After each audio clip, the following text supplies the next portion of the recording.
Every time he reads this letter, the world ends. A story for the American heart. The letter arrived on a Tuesday, not a Tuesday like any other. The kind of Tuesday that feels like a Monday that forgot to end.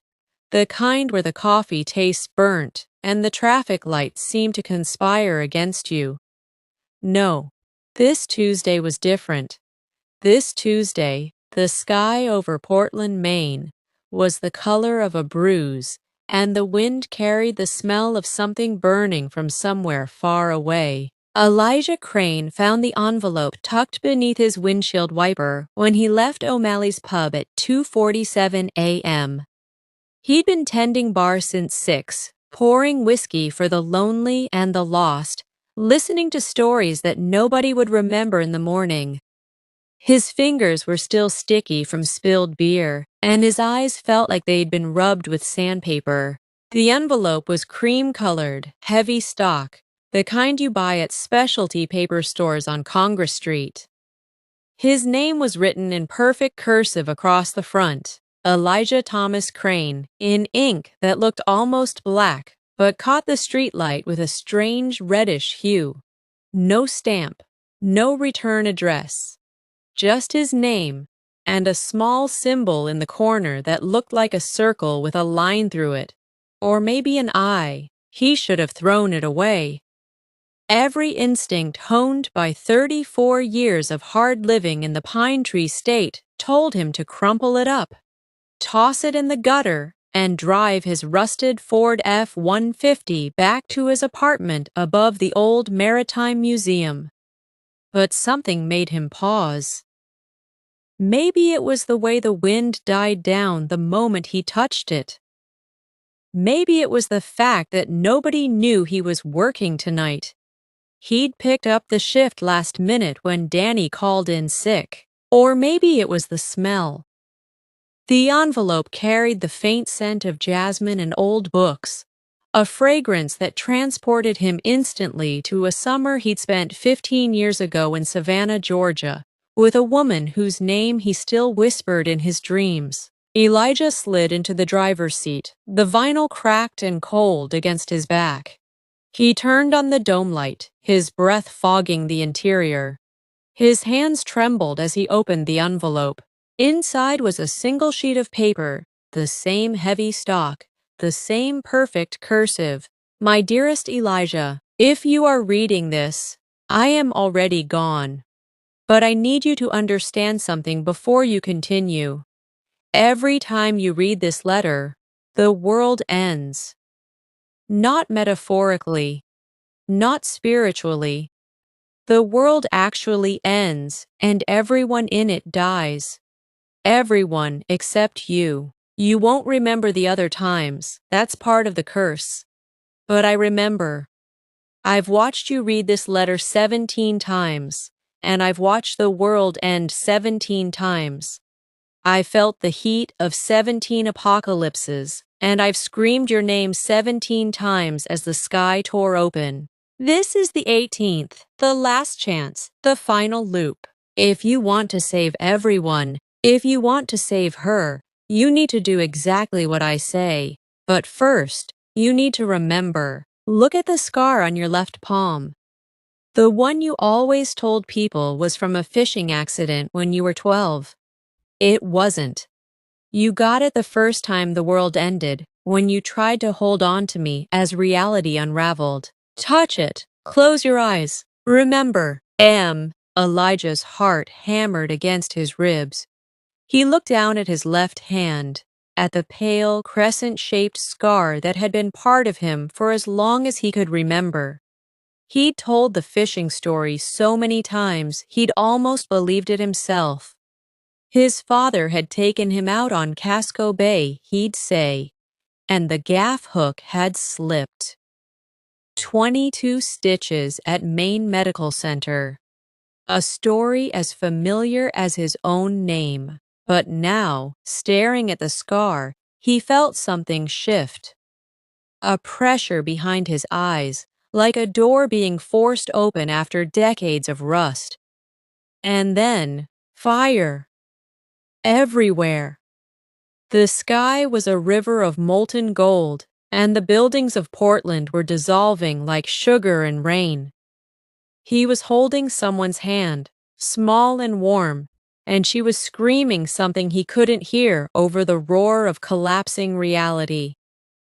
He looked down at his palm, at the blood welling up from a wound that shouldn't have been there, and realized he was trying to hold on to her, trying to keep her from being pulled into the light, but his grip was slipping. "Ah!" Elijah gasped, snapping back to the present. The dome light flickered. His scar throbbed with a phantom pain that made his vision swim. He looked at the letter again, his hands shaking so badly the paper rattled. "Remember now?" The letter continued, as if whoever wrote it knew exactly what would happen. "Good. That means the seal is breaking. The loops are collapsing into each other.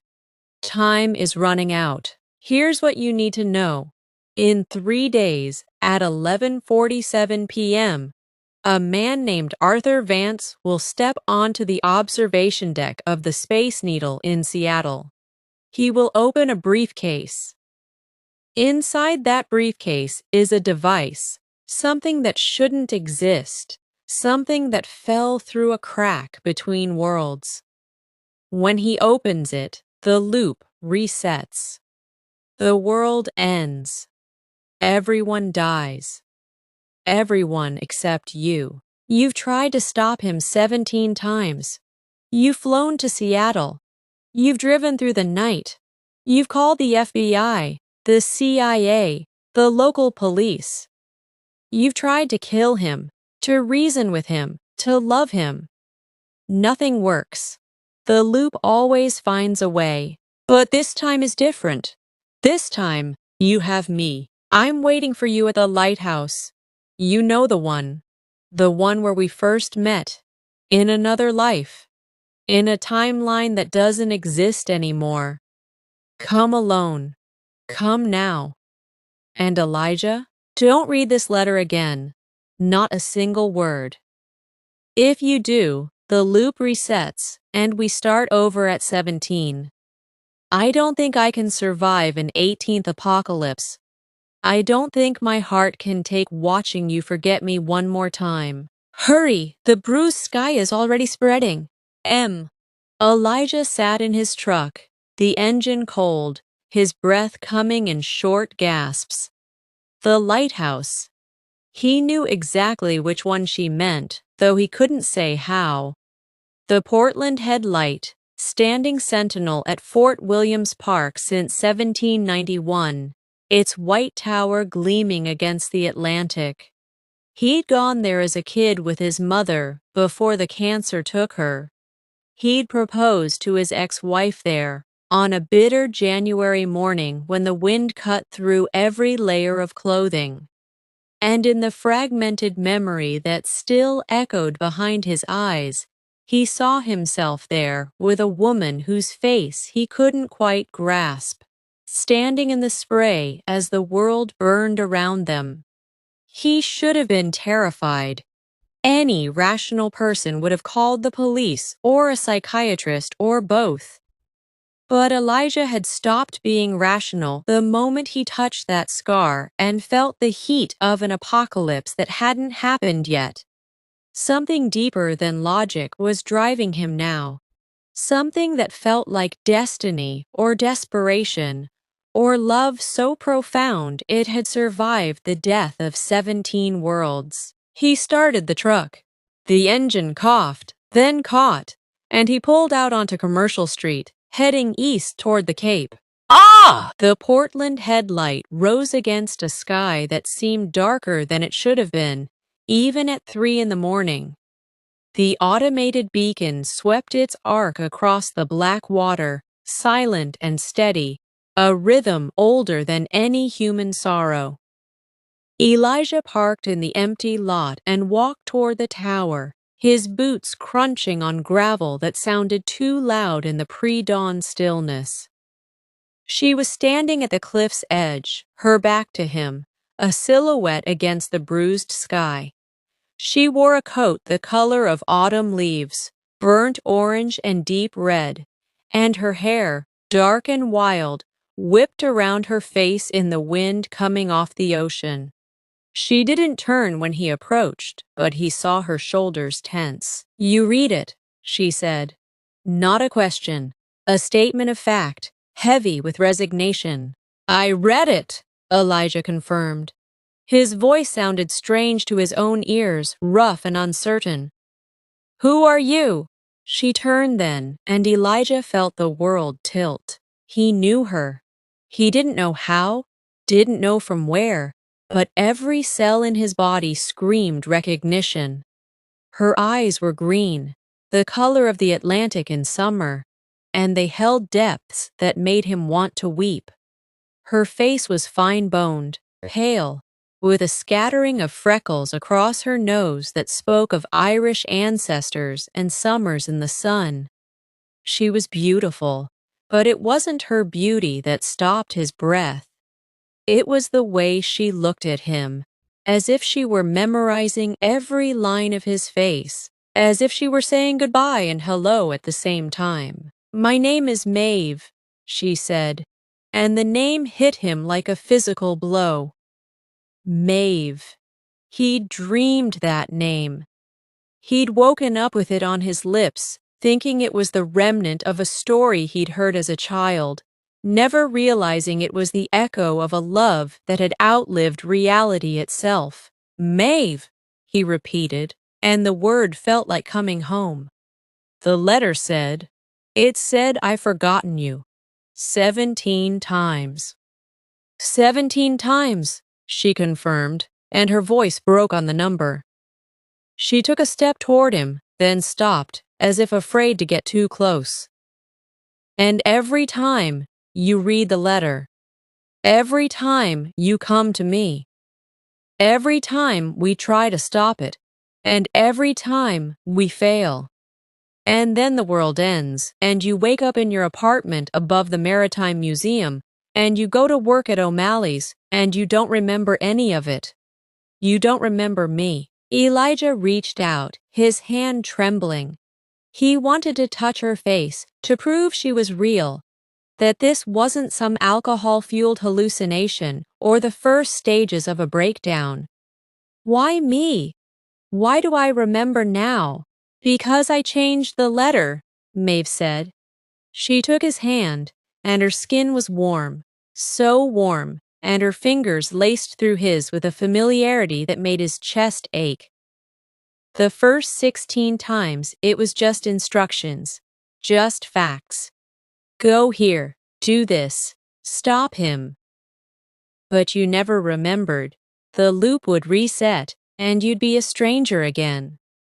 So the 17th time, I wrote about us, about the summer in Savannah, about the way you kissed me behind the lighthouse in a timeline where the world didn't end until Thursday, about the scar on your palm, and how you got it trying to save me. She stepped closer, close enough that he could smell the jasmine and old books, the same scent from the envelope. "And you remembered. For the first time you remembered. But it wasn't enough. We still failed. Arthur still opened the briefcase. The world still ended. So this time I wrote more. I wrote everything. Every moment we've shared across 17 apocalypses. Every laugh, every touch. Every time you told me you loved me as the sky fell apart." Tears were streaming down her face now, silver tracks in the moonlight. "I wrote it all, Elijah, because love is the only thing that survives the loops. Love is the only thing strong enough to break the seal. And I need you to remember everything, because this time we can't just try to stop Arthur. This time we have to understand why he's doing it. We have to understand what's in the briefcase. And we have to do it together, because I can't watch you die again. I can't watch you forget me again. My heart won't survive an 18th goodbye." Elijah pulled her into his arms, and she collapsed against him. her body shaking with sobs that seemed to come from somewhere deeper than grief. He held her tight, his face buried in her hair, and let the memories wash over him in fragments and flashes. A diner in Nebraska, sharing pie at midnight. A motel room in Arizona, making love as a sandstorm raged outside. A hospital in Chicago, holding her hand as she died from a bullet meant for him, except she hadn't stayed dead because the world had ended 3 hours later and they'd both woken up in the reset, whole and unharmed and strangers once more. "I remember," he whispered, though he didn't, not really. He remembered the feeling of remembering, the shape of a love that had been carved into his soul across 17 iterations of apocalypse. "I remember you. I remember that I love you, and I remember that I won't let this happen again." Maeve pulled back, her hands framing his face, her thumbs brushing away tears he hadn't realized he was crying. "We have 3 days. Arthur is in Seattle, but he's not alone. There's someone else. Someone who wants the loops to continue. Someone who benefits from the world ending over and over again." "Who?" "I don't know," she admitted. "I've never been able to find out. Every time I get close, the loop resets before I can learn their name. But this time, I have a lead. A woman in Boston. She claims she can see the loops too. She claims she's been watching us, watching the world end, for longer than either of us have been alive." Elijah looked at the sky, at the bruised purple that seemed to be spreading from the horizon, consuming stars. "Then we go to Boston, tonight, right now." "There's something else," Maeve said, her voice dropping to a whisper. "The letter. If you read it again, even a word, the loop resets. The curse is tied to the reading. That's why I begged you not to read it twice." "But Elijah, what if we need to read it again? What if there's something in it, some clue we missed?" "We won't need to," Elijah interrupted, though a cold thread of fear wound through his gut. "We'll figure it out together. No more letters, no more loops, just us, and 3 days to save the world." He kissed her then, and it was like every kiss they'd ever shared across 17 apocalypses collapsing into one perfect moment. The lighthouse beams swept over them, steady and eternal, and for a heartbeat, the bruised sky seemed to recede. They drove south through the dying night, Maeve navigating from the passenger seat while Elijah pushed the old Ford past 70 on I-95. The highway was empty, the world still asleep, and the darkness felt less like peace and more like the held breath before a scream. Maeve told him everything she knew as the miles blurred past. The loops had started 11 years ago, in 2015, though they might have been going longer. She had no way of knowing how many times the world had ended before she became aware of it. She'd been 23, living in a cramped apartment in Cambridge, working as a research assistant at MIT when she first noticed the déjà vu. The same Tuesday over and over, the same conversations, the same news stories, the same weather. At first, she thought she was losing her mind. Then she started keeping journals, hiding them in places that survived the resets, and she realized the truth. The world was ending, and only she remembered. It took her 3 loops to find Elijah. He was working at a bar in Portland, just like he was now, and he looked at her with no recognition when she approached him. It broke her heart, but she kept coming back. She kept trying, because in the first loop she could remember, the one where everything had started, he had known her. They had been together for 2 years, living in a small house in Cape Elizabeth, planning a wedding. And then the sky had turned bruised, and the world had ended, and she'd woken up alone. "Why do I survive?" Elijah asked, his eyes fixed on the road. "Why do we survive when everyone else dies?" "I don't know," Maeve admitted. "I've theories. Maybe we're anchors, points of stability in a collapsing reality. Maybe someone chose us. Or maybe—" She hesitated. "Maybe we're the ones causing it. Maybe the loops are our fault somehow. A punishment for something we did in a timeline so long ago even I've forgotten it." "That's not true," Elijah said firmly. "I don't know how I know, but I know. We're not the cause, we're the cure. We just haven't figured out how to administer it yet." They reached Boston as the sun was rising, painting the skyline in shades of pink and gold that seemed obscene against the bruised horizon. The woman they were looking for lived in a brownstone in Back Bay, a neighborhood of elegant Victorian homes and tree-lined streets that seemed untouched by the coming apocalypse.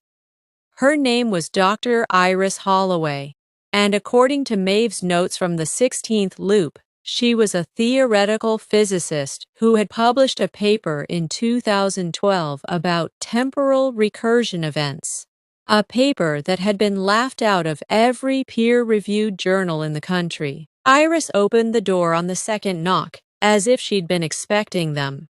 She was in her 60s, with silver hair pulled back in a severe bun and eyes the color of faded denim. She didn't look surprised to see them. She looked, Elijah thought, like someone who had been waiting for this moment for a very long time. "You brought him," Iris said to Maeve, her gaze flicking to Elijah. "Good. We don't have much time. Come in, I've made tea." The brownstone was cluttered with books and papers, every surface covered in equations and diagrams that made Elijah's head spin. Iris led them to a sitting room dominated by a large bay window, where the morning light streamed in and made dust motes dance like tiny galaxies. "You want to know about the loops," Iris said, pouring tea from a porcelain pot that looked older than she was. "You want to know why the world keeps ending, and why you two are the only ones who remember. I've been studying this phenomenon for 40 years, ever since I first noticed the recursion in 1985. I've died in 17 apocalypses, and I've woken up in my bed in 1985 every single time, young and stupid and knowing exactly what's coming." Elijah's cup froze halfway to his lips. "You remember?" But Maeve said, "Maeve only remembers the loops that started in 2015, Iris interrupted, "because that's when she became aware. But the loops go back much further. Decades, maybe centuries. I've traced evidence of temporal recursion in historical records going back to the Library of Alexandria. Every time humanity reaches a certain point, a certain level of technological or spiritual advancement, the world ends and we start over." "Why?" Maeve asked, her voice barely above a whisper. Iris set down her cup, her hands trembling slightly. "Because someone is afraid of what will become. Someone, or something, is using the loops to keep us contained, to keep us small. And Arthur Vance, poor, broken Arthur, is just the latest tool. The briefcase doesn't contain a weapon. It contains a key to the mechanism that controls the loops. And every time he opens it, he resets the lock. Then we stop him from opening it," Elijah said. "We go to Seattle, we find him, we take the briefcase."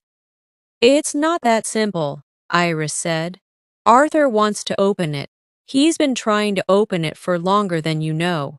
In some loops, he's a terrorist. In others, a saint. In one, he was the President of the United States. But he always ends up on that observation deck at 11:47 p.m. with that briefcase. Because he's not just a tool. He's a prisoner, just like us. And the thing that controls the loops is using his deepest pain to manipulate him. What pain? Maeve asked. Iris looked at Elijah, then at Maeve, and her expression was infinitely sad. The same pain that drives all of us, in the end. Loss. Arthur lost someone in the first loop, the original timeline, before any of us were aware. He lost his daughter. She was 7 years old, and she died in a car accident that he caused. And the entity that controls the loops offered him a deal. Open the briefcase, reset the world, and maybe, in the next loop, she'll live. Maybe, if he keeps trying, he'll find the timeline where she survives. Elijah felt the blood drain from his face. That's monstrous. He's been killing the world over and over for a chance that doesn't exist? Oh, it exists, Iris said softly. In one loop, she did survive. I saw it. She lived to be 8 years old before the world ended again. And Arthur was so happy, so desperately happy, that he didn't even care when the sky tore open. He just held her and smiled as everything burned. The room fell silent. Outside, a dog barked somewhere down the street, and a car alarm went off. Mundane sounds that seemed obscene in the context of what they were discussing. So what do we do? Elijah finally asked. If we can't stop him by force and we can't reason with him, how do we break the loop? Iris reached into the pocket of her cardigan and pulled out a photograph. It was old, faded, the corners worn soft from handling. She handed it to Elijah. It was a picture of a little girl, maybe 7 years old, with blonde curls and a gap-toothed smile. She was standing on a beach, holding a starfish in her hands, looking at the camera with an expression of pure, uncomplicated joy. Her name was Lily, Iris said. And she's the key. Not the briefcase. Not Arthur. Lily. Because the entity that controls the loops made a mistake. It thought it was using Arthur's love for his daughter to control him. But love is the one thing it doesn't understand. Love is the flaw in the system. The recursion breaker. She leaned forward, her faded denim eyes burning with an intensity that made Elijah's skin prickle. In the original timeline, Lily didn't die in a car accident. She died because the world ended. The entity rewrote Arthur's memory, made him believe he was responsible, so he would serve its purpose. But if we can make him remember the truth, if we can make him remember that his daughter died in the apocalypse, not because of him, then the guilt that drives him collapses. And without that guilt, the entity has no hold on him. How? Maeve asked. How do we make him remember? Iris smiled, and it was the saddest smile Elijah had ever seen. You don't. He has to choose to remember, just like Elijah had to choose to remember you. Love is a choice, you see, a choice to hold on, even when everything is trying to make you let go. Arthur has to choose to let go of his guilt and hold on to his love for Lily instead. And that choice has to be real. It has to come from him. She stood up, moving to the bay window, looking out at the Boston morning that seemed so normal, so permanent. But there's a catch. The entity knows we're coming. It always knows. And it will try to stop us. It will use our own fears against us, our own losses, our own guilt. For you, Elijah, it will use Maeve. It will show you every way she's died across 17 loops, every moment of pain, every scream. It will try to make you believe that saving her is more important than saving the world.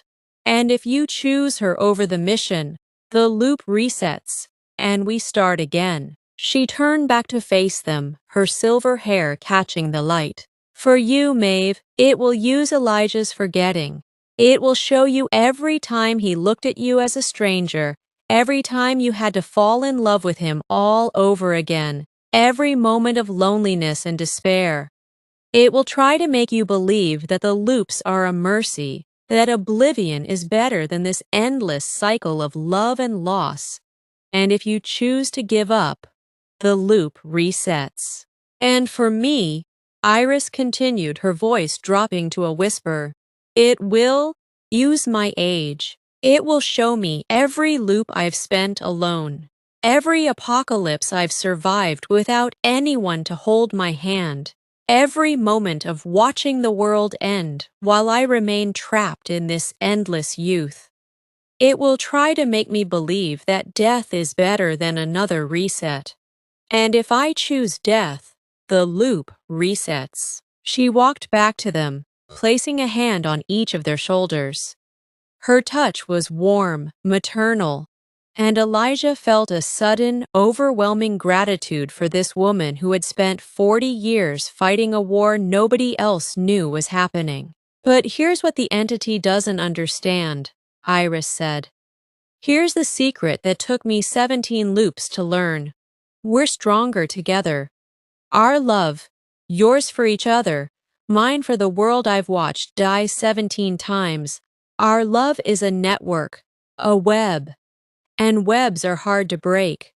So we go to Seattle together, we face Arthur together, and we remind him together that love is stronger than guilt, and hope is stronger than despair. Elijah looked at Maeve, and she looked back at him.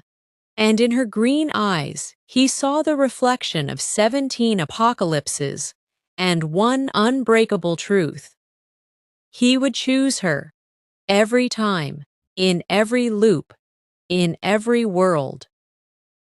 But he would also choose the world, because the world contained her and everyone else who deserved a chance to live without the sky falling. Together, he said, and Maeve nodded, and Iris smiled her sad, knowing smile. Together, she agreed. But first, you need to understand something else. The letter Maeve wrote, the one in your pocket right now, isn't just a message. It's a map. A map of all 17 loops, compressed into words.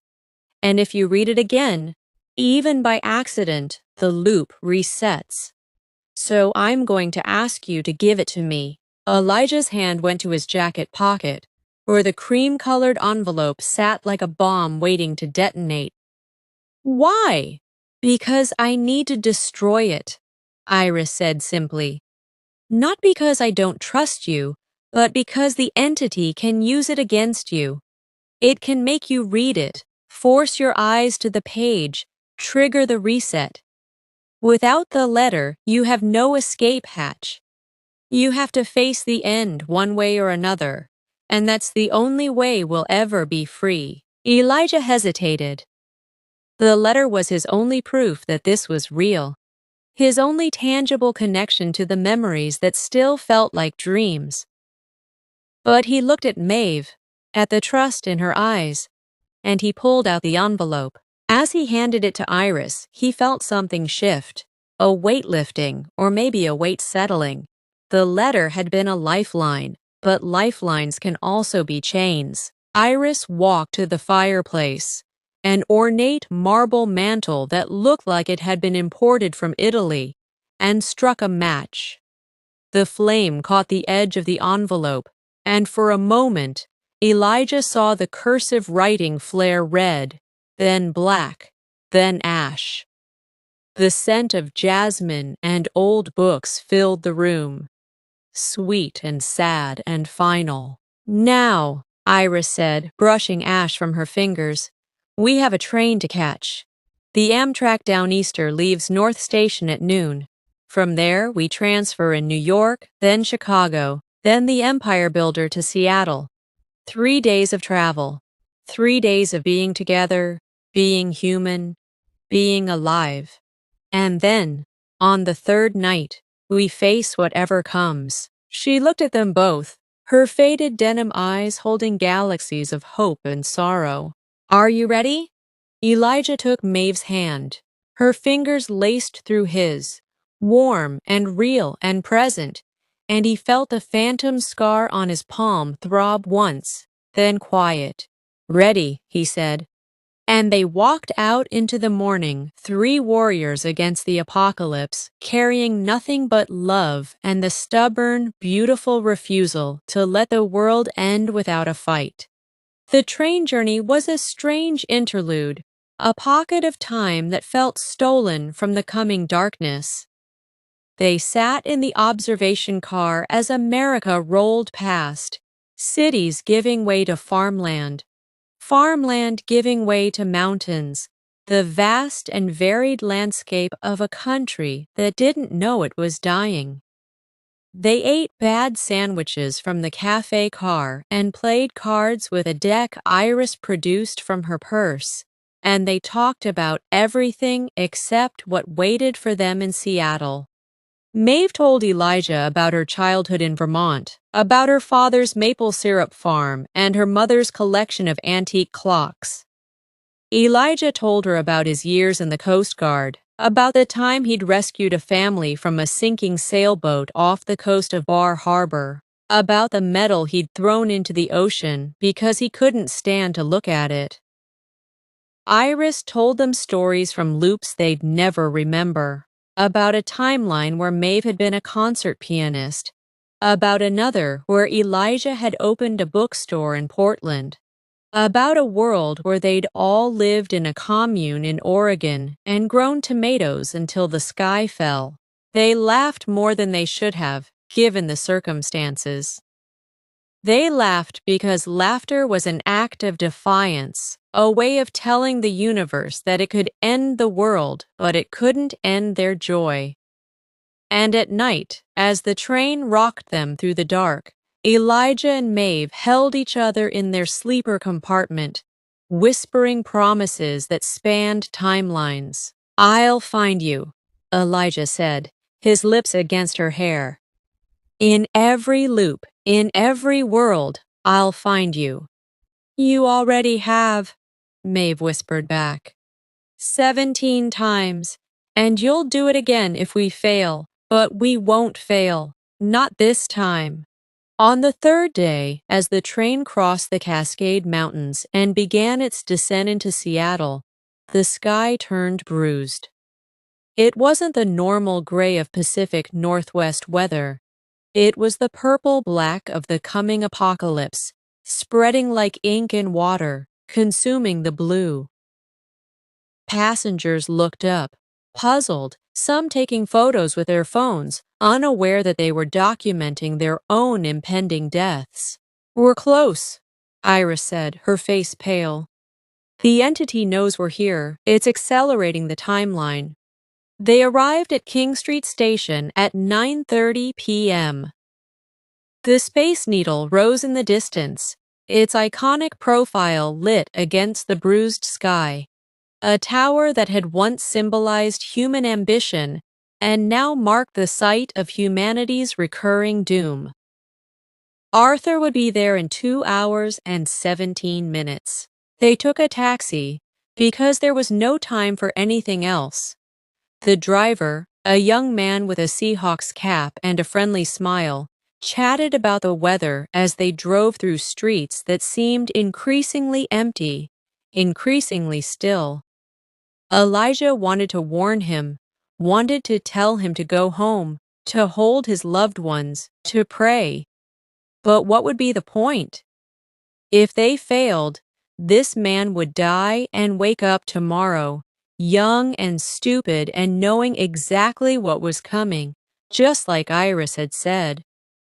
Or maybe he wouldn't remember at all. Maybe only the 3 of them would carry the weight. The Seattle Center was nearly deserted when they arrived. A few tourists lingered near the International Fountain, taking selfies against the backdrop of the bruised sky. The Space Needle's elevator stood open, waiting, and Elijah felt a profound sense of déjà vu as they stepped inside. He'd been here before, in other loops. He'd ridden this elevator 17 times, each journey ending in fire. The observation deck was empty. The city spread below them, a tapestry of lights that should have been beautiful, but now looked like a circuit board waiting to be fried. And at the far end of the deck, standing at the railing with his back to them, was a man in a dark overcoat. Arthur Vance turned as they approached. He was younger than Elijah expected, maybe 40, with sandy hair and a face that might have been handsome if not for the deep lines of grief etched around his eyes. He held a briefcase in his left hand, black leather, scuffed at the corners, utterly ordinary except for the way the air seemed to bend around it. "You came," Arthur said, and his voice was flat, exhausted. "You always come. I've watched you come 17 times in 17 loops, and you always fail." "We don't have to fail this time," Maeve said, stepping forward. "Arthur, we know about Lily. We know what the entity told you, about the car accident, about it being your fault. But it's not true. She died in the apocalypse, just like everyone else. The entity lied to you to make you serve its purpose." Arthur's grip on the briefcase tightened. "You're lying. You'd say anything to stop me. You don't understand. If I don't open it, she's gone forever. But if I keep trying, if I keep resetting, maybe one day I'll find the loop where she lives, where she's happy, where I didn't kill her." "You didn't kill her," Elijah said, moving to stand beside Maeve. "And deep down, you know it. You feel it, don't you? The wrongness of the memory, the way it doesn't quite fit. That's because it's not yours. It's a story the entity planted to control you." Arthur shook his head, but Elijah saw the flicker of doubt in his eyes. "No, I was driving. I was drunk. I ran the red light. I killed my daughter." "Show him," Iris said quietly. She stepped forward, her silver hair wild in the wind that had begun to whip across the observation deck. "Show him the truth, Elijah. Show him what you remember." Elijah didn't know what she meant. But then he felt Maeve's hand in his, warm and grounding, and the memories that weren't quite his own began to surface. Not the loops with Maeve, but something older. Something from the first timeline, the original world, before any of them were aware. He saw a city burning. Not Portland, not Seattle, but somewhere else, somewhere that didn't exist anymore. He saw people running, screaming, as the sky tore open. He saw a little girl with blonde curls holding a starfish, looking up at the destruction with wide, uncomprehending eyes.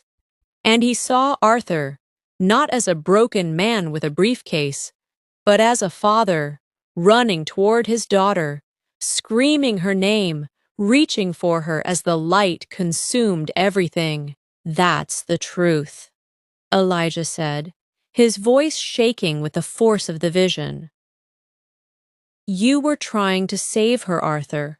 You weren't driving drunk. You weren't at fault.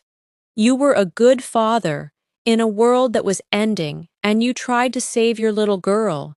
And the entity took that moment, your greatest love, your greatest pain, and twisted it into a lie." Arthur's face crumpled. The briefcase trembled in his hand. I remember running. I remember the light. But the car, the accident, was never real," Maeve said softly. "Lily died in the apocalypse, just like everyone else. And every time you open that briefcase, you kill her again. You kill the memory of who she really was. You kill the chance for her to rest in peace." The wind was screaming now, and the sky was fully bruised, black and purple, and shot through with veins of sickly gold.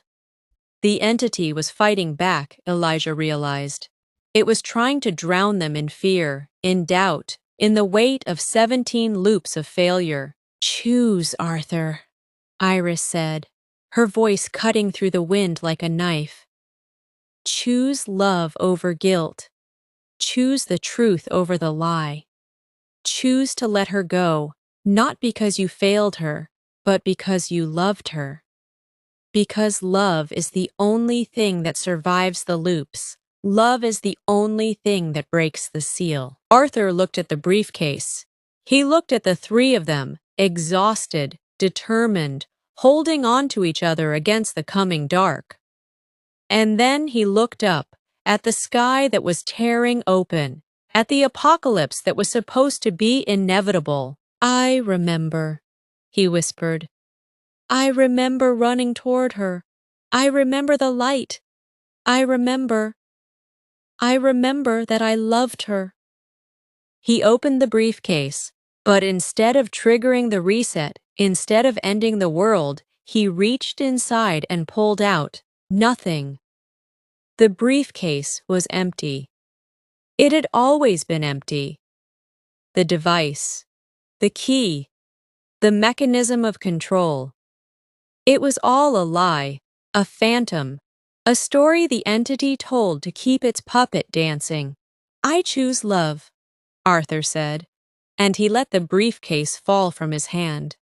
It tumbled through the air, down, down, down, until it disappeared into the darkness below. The sky screamed. The bruised purple flared, then flickered, then began to fade. The wind died. The stars, which had been hidden for 3 days, began to emerge, one by one, tentative and trembling and impossibly beautiful. "It's working!" Iris breathed, tears streaming down her face. "The loop is breaking. The seal is—" The entity's scream was not a sound, but a feeling, a vibration that shook Elijah's bones and made his teeth ache. The observation deck lurched, and for a moment, the world seemed to hang in the balance, teetering between endings. And then, silence. Deep, profound, absolute silence. The kind of silence that exists only in the moment after a storm, when the air is clean and the world is new. The bruised sky was gone, replaced by a velvet darkness scattered with diamonds. The city lights below shone steady and unafraid. And Arthur Vance, the man who had ended the world 17 times, sank to his knees and wept. Maeve caught Elijah as his legs buckled, holding him up, holding him together. Iris stood at the railing, her face turned up to the stars, her expression one of wonder and relief and something else. Something that looked like peace. "We did it," Maeve whispered. "We actually did it." Elijah looked at her, at the woman he had loved across 17 apocalypses, at the green eyes that held the reflection of 1,000 possible futures. He touched the scar on his palm, and this time it didn't throb with phantom pain. It felt like a reminder, not of loss, but of survival. "We did it together," he said. And he kissed her, under the stars of a world that would not end, in a timeline that would continue, in a reality where love had finally won. They stayed in Seattle for 3 days, recovering, celebrating, learning how to be human in a world that wasn't constantly ending. Arthur checked himself into a hospital, not for his body, but for his mind, finally ready to face the truth and grieve his daughter properly. Iris returned to Boston, to her brownstone and her equations, but with a smile that hadn't been there before. Elijah and Maeve walked along the waterfront, holding hands, talking about the future instead of the past. They made plans, Imperfect, uncertain, beautiful plans. A house in Portland, maybe. A garden. A dog. A life built not on the fear of endings, but on the joy of beginnings. On the third morning, Elijah woke up in their hotel room and reached for Maeve, half afraid she would be gone, that the loop would have reset, that it had all been a dream. But she was there, warm and real and breathing, and she smiled at him with eyes that held no shadows. "Good morning," she said. "Good morning," he replied. And for the first time in 17 loops, he meant it. Closing note. Thank you for staying with this story until the very end. If Elijah, Maeve, and Iris taught us anything, it's that love is the most powerful force in any universe, and that even when the sky seems ready to fall, the choice to hold on can change everything. If you enjoyed this tale of apocalypses and second chances, of love that outlasts the end of the world, then I hope you'll stick around. This channel is built for stories like this, stories that make you feel, that make you think, that remind you what it means to be human. So here's to you, dear viewer. Here's to the loops we break, the scars we carry, and the people we choose to love, again and again, no matter how many times the world tries to end. Good luck out there, and remember, the world doesn't end unless we let it. Be sure to stay on this channel and hit that subscribe button. The next story is already waiting, and trust me, you won't want to miss it. Until then, keep reading, keep loving, and keep choosing hope. The end.